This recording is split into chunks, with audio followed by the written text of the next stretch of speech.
I am seeing even clients of mine land paid collaborations with under 2,000 followers. Welcome to the Chingona Revolution podcast, where we will bring out your inner badass Latina, overcome self-doubt, help you gain clarity, and pave your own path, all while leading with courage. I am your host, Latina coach and speaker, Erica Cruz.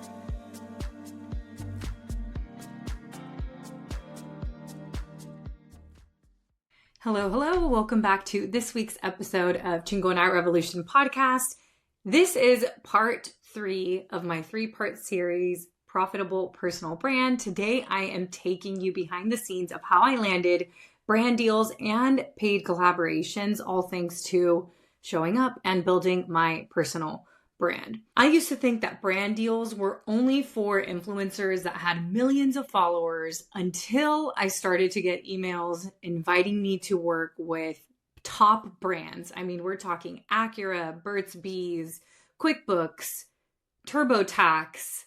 I'm like, who else have I worked with? It's been a lot of different companies that I've worked with.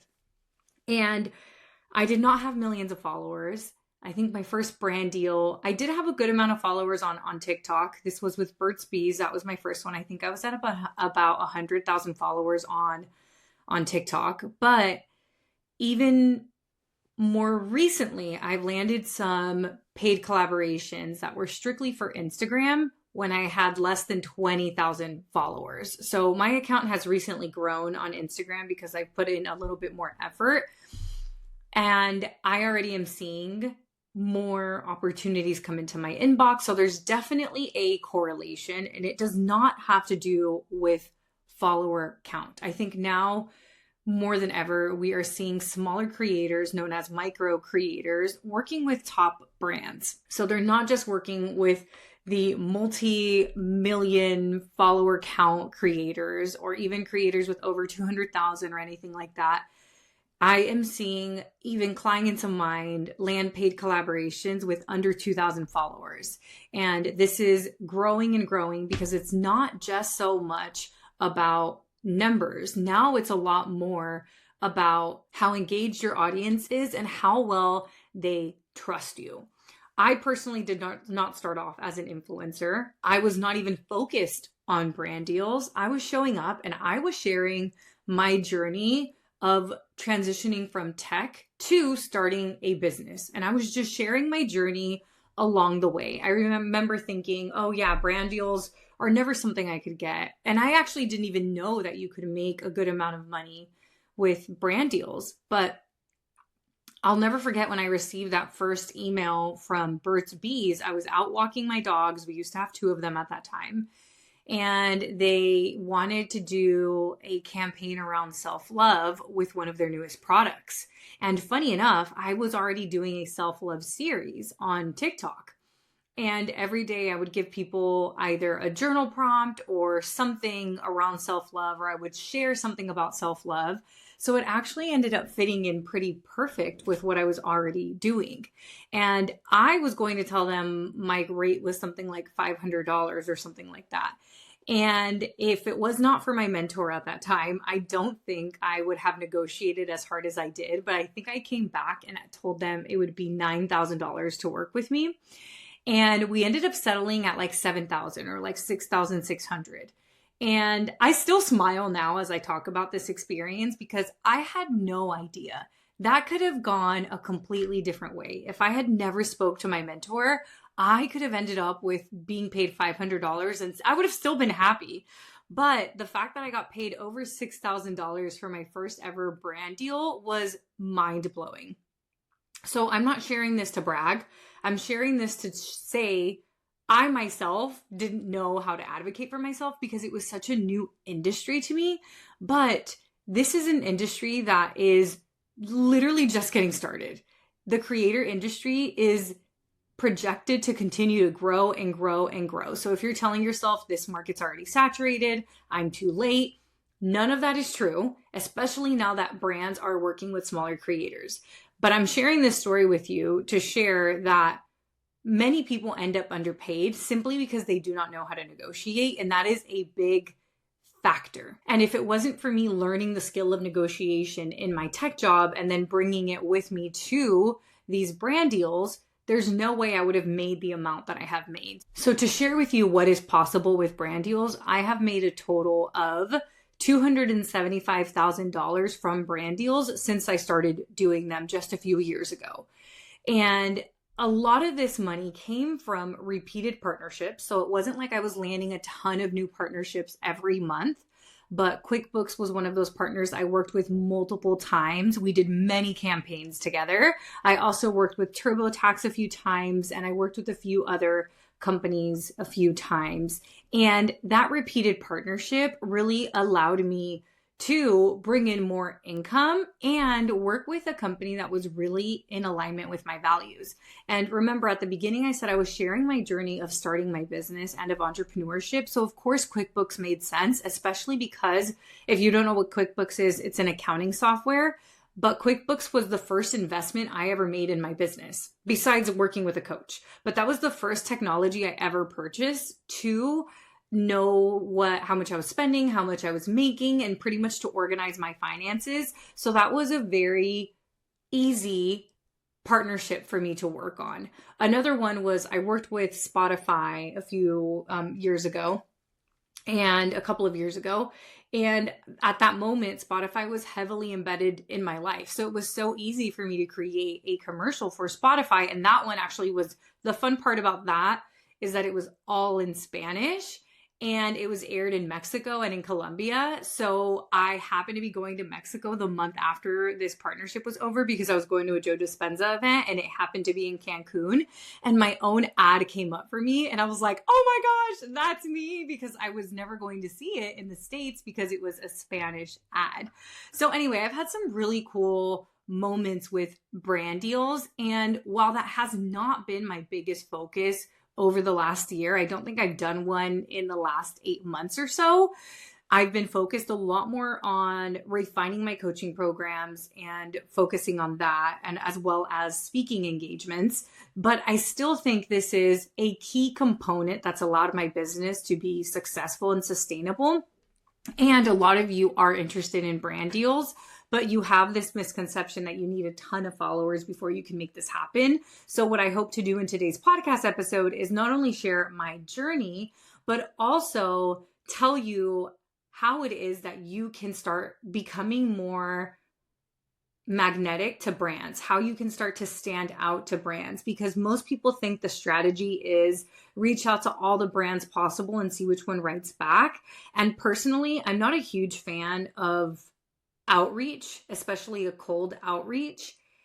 And I'm challenging my own thoughts on that. So we will see. We will see what I say a few months from now. But here's the thing. When I started my food blog, I cold pitched so many different food companies about partnerships. And I never made $1. Like I never landed a partnership. The only thing I ever got was like free stuff. And that's great, right? But like chips don't pay my rent. And if we're doing this as a business, especially working with brands to increase our visibility as well as our impact, as well as our income, then we have to make money from it. And what was happening for me when I had my food blog is my personal brand was not a personal brand. I was just posting random food photos. And then I thought working with brands was going to help me grow. I didn't realize, no, Erica, you need to just create a personal brand and create a cohesive message and position yourself as a thought leader. And that doesn't mean go viral. That doesn't mean have a lot of followers. And then if you reach out to them, it's different. I didn't know that at the time. So a big mistake I was making is I was just posting these food pictures and videos. And then I would reach out to these brands. And when I didn't hear back from them, it would totally mess with my confidence. And if you're listening and maybe you've cold pitched a brand, this is not to shame you. I think it's great practice.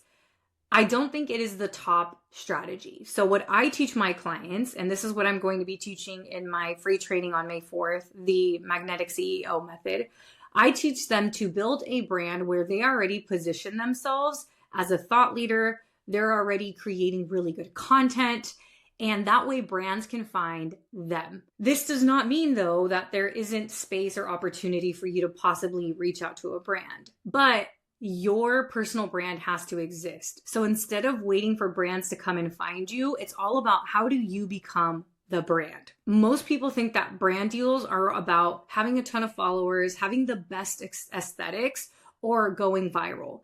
But that's actually not the case. It's all about positioning yourself to be this thought leader and being in alignment with your values. That's actually really important. I've had many situations where I've worked with brands that I later found out we didn't align on values, and those never ended up being long-term partnerships. And honestly, it was a headache. Like, I would rather not make the money because working with the brand was actually very difficult because we didn't see eye to eye with how the piece of content should look. I mean, there's so many things that go on behind the scenes of brand deals. I could literally create a whole program just on brand deals because there's so much that happens there. And if you want to learn more about it, check out my interview with Lizette.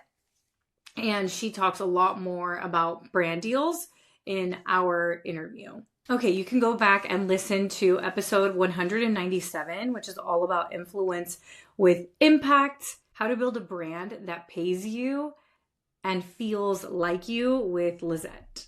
So you can check that out. If I was starting over today, if I had 0 followers and my goal was to build a personal brand so that I can land brand deals, here's what I would do. A few years ago, I was working a 6-figure tech job, and on paper, everything looked great. But inside, I felt very unfulfilled. And I knew that I was meant for more. So I started building my personal brand. And at first, it really wasn't working. I almost gave up until suddenly it started to work. And I had no idea how to turn this personal brand into a business. I made a lot of mistakes. I probably left a lot of money on the table, but you know what? This was all part of the learning experience. But eventually I figured it out, and I learned how to sign one-on-one clients. I learned how to build a group coaching program. I even landed paid speaking engagements, and I got paid for workshops, for brand deals, and for partnerships. And now I teach women how to do the same. So if you have a personal brand and you are ready to actually leverage it for real opportunities, impact, and income, then I want to invite you to my free live workshop. It is the Magnetic CEO method. You are going to learn how to attract paid opportunities without feeling salesy, without feeling pushy, or feeling like you have to chase them. And it's happening on Monday, May 4th at 5 o'clock Pacific. You can sign up using the link down below. So come and learn how to build a brand that doesn't just grow, but actually gets you paid, recognized, and in demand. I will see you on Monday, May 4th at 5 o'clock Pacific. I would first start building a clear personal brand. I would make the decision and I would answer the question, what is it that I want to be known for? And then I would decide what that is, and I would show up as that. So let's say that you want to be known for manifestation. Well, maybe you do things like education about manifestation. You share your journey about manifestation. Maybe you share affirmations and different practices. Or let's say that you want to be known for personal finance. Well, then maybe you can share education around personal finance. Maybe you can share your own journey with finance. Maybe you can share different myths about personal finance. Because if you don't do this first, even if you reach out to a brand, it's going to go nowhere. Because a brand needs to be able to come to your page and see what you stand for, see that you have a personal brand, see that you have, it doesn't have to be a lot of followers, but at least an engaged community, because that is what a brand really does care about. The next step would be create content that reflects your values. I was just talking about this a moment ago. So rather than just random things or rather than just participating in trends, it's important to have aligned messaging. This is why I take my clients through something called the aligned messaging map so they can really figure out what their messaging is. And this is not meant to box you in.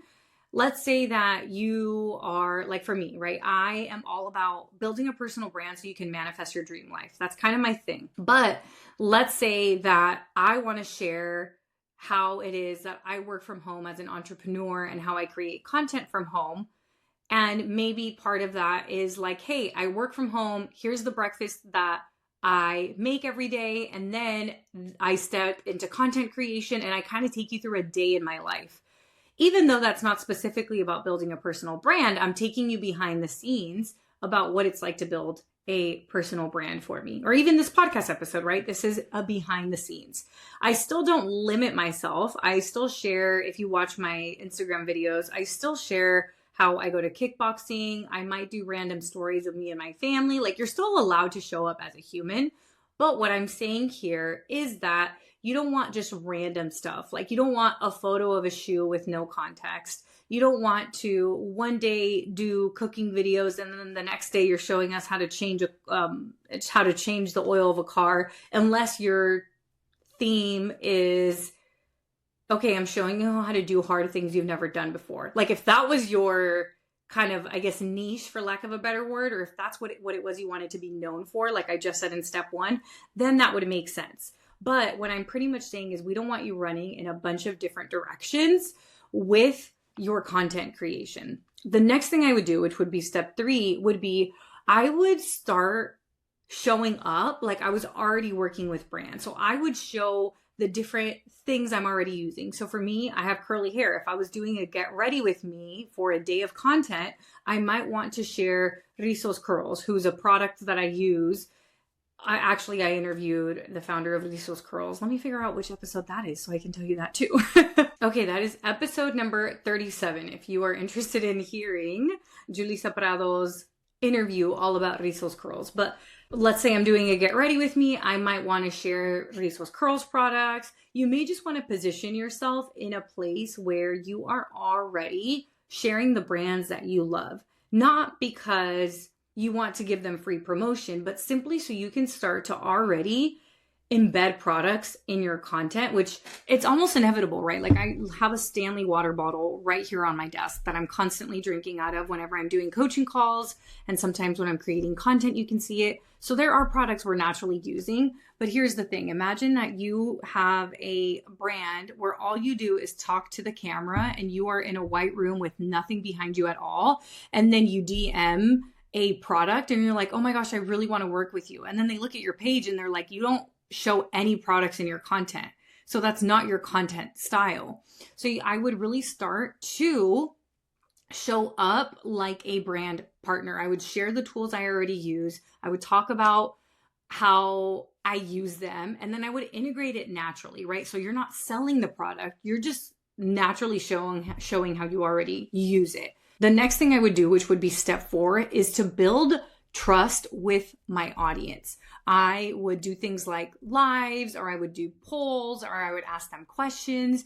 Really start to engage with your audience, because this is exactly what makes you valuable to brands. Let's say that you have a meme page and you have millions of followers, but they've never even seen you. That is not a page that has trust.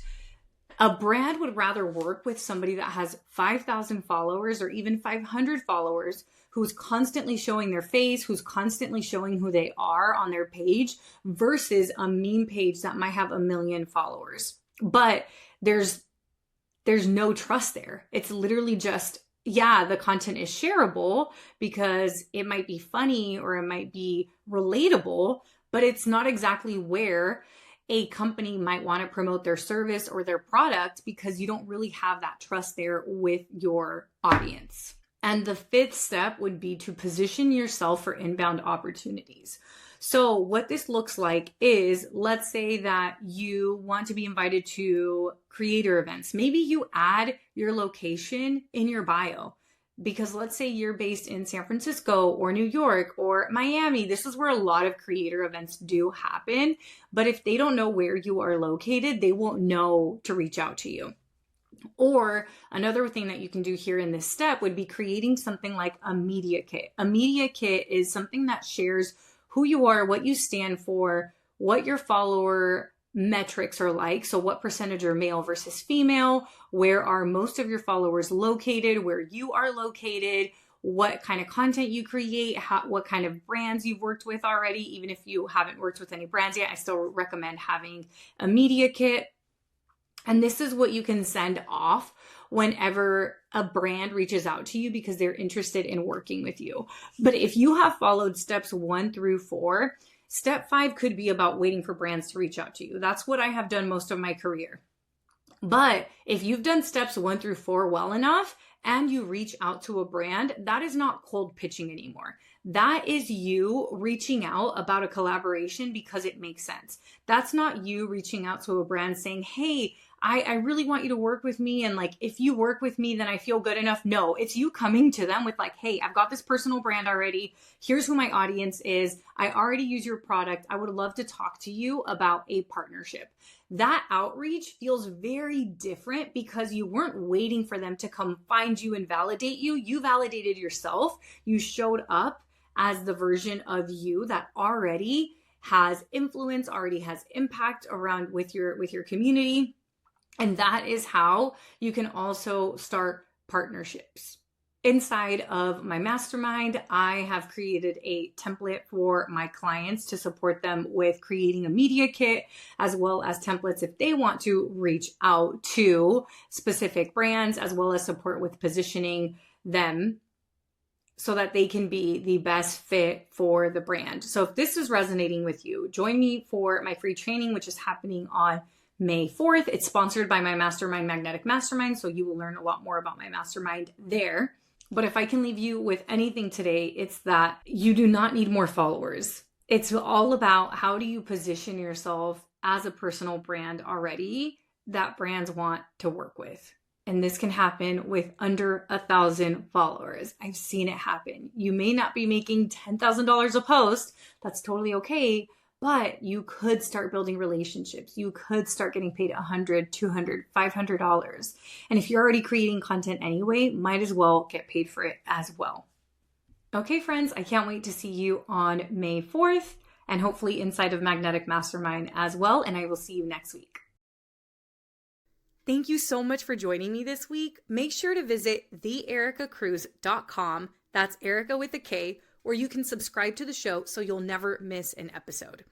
You can help this podcast grow by supporting me with an Apple Podcast rate and review. If you took anything away from this episode, I invite you to take a screenshot and share it on social media so that your favorite badass Latinas can also check it out.